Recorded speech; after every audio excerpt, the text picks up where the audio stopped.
Hi, why do I need to practice 2-5-1s anyways?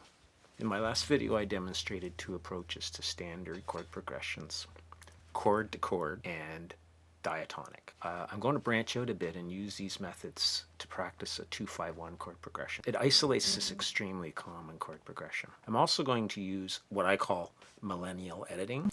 My son informs me that I should edit out all pauses or nobody will watch. Sometimes this kind of editing reminds me of max headroom, but I digress. 2-5-1s are common in standard chord progressions. In major form, they give you practice on three major chord types: a minor seventh, a dominant seventh, and a major. Now in the minor form, they add the minor 7 flat 5 in the 2 chord, and a dominant seventh and a minor seventh. I'm going to show you two approaches to the 2-5-1 progression and also how to incorporate transcribed phrases when practicing this. In the chord to chord approach, I play the chords of the progression and use noodling around the chord. I'll demonstrate this using iReal Pro. I edited the given 2-5-1 exercises in iReal Pro so that it repeats each line twice. Put repeat signs on every line.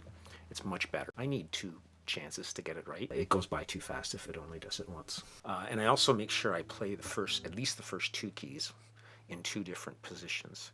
You can get away with using like a 2-5-1 that lands on the 6th and a 2-5-1 that lands on the 5th. And with those two progressions, you can cover pretty well every key. So here's a 2-5-1 using the chord to chord approach.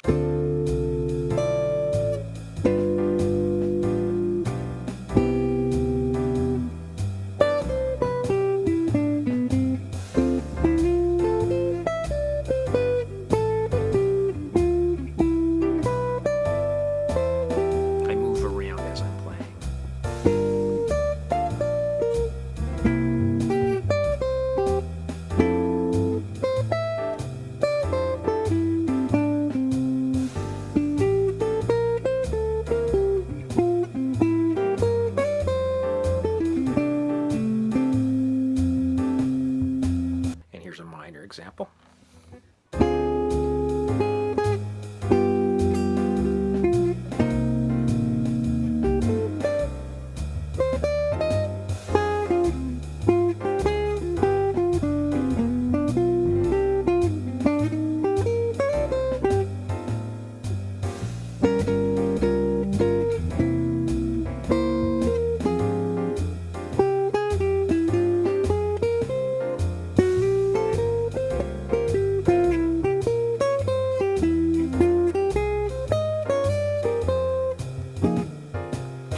So as you can see, I moved around when I was playing. My hand was moving in each chord because I practiced the chord. I noodle around on it, play the chord, noodle around on it. Seems to work quite well. It got me around the neck very quickly. Later on, I used the diatonic approach. You park yourself in the scale of the destination chord, the 1 chord, and you play over the changes without moving around.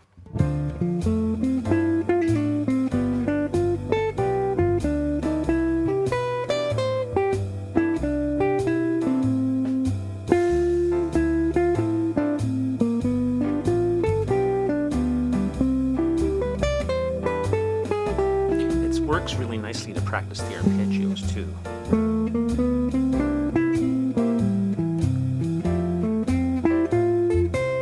When you're in the scale position, practice the arpeggios of all your chords.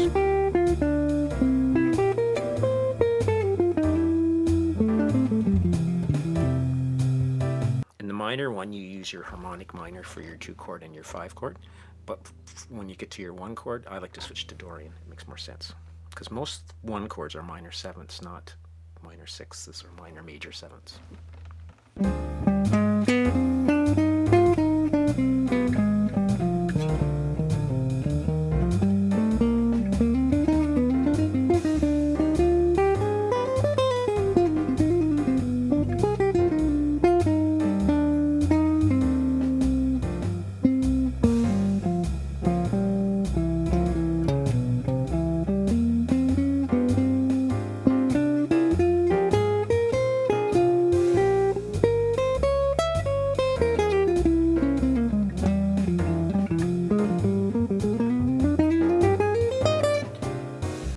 digressed a little bit there, but you see, I stayed in the one scale position as I was moving around the 2-5-1. Now, here's another way of using this, and I think it's great. When you transcribe something really cool that you've transcribed from somebody, use that in your 2-5-1 practice.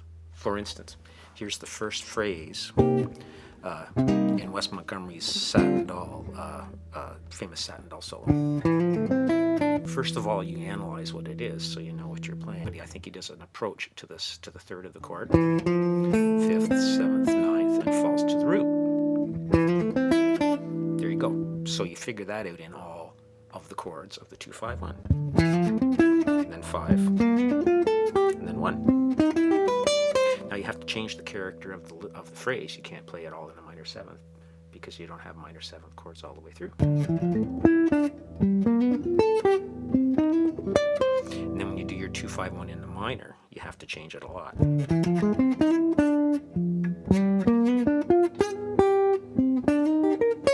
You see, I haven't done that one very much yet myself. Here's the major.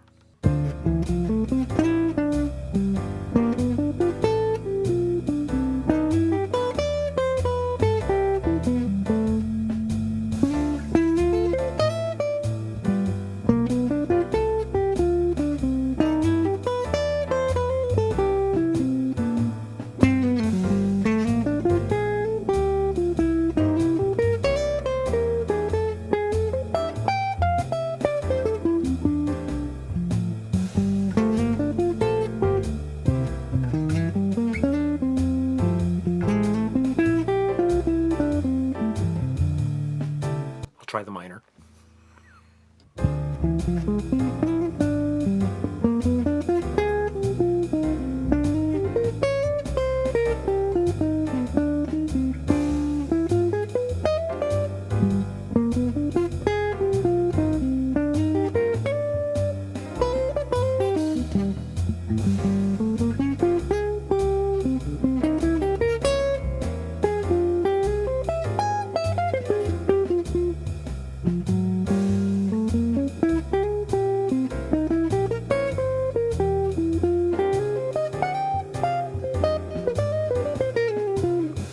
That sort of gives you the idea, like when you find a new thing and you want to learn it so you can play it in any context, practice it over the 2-5-1 chord progression on every chord. Now you wouldn't play a solo like that, but at least now you have it into your fingers enough that you can use it on a gig.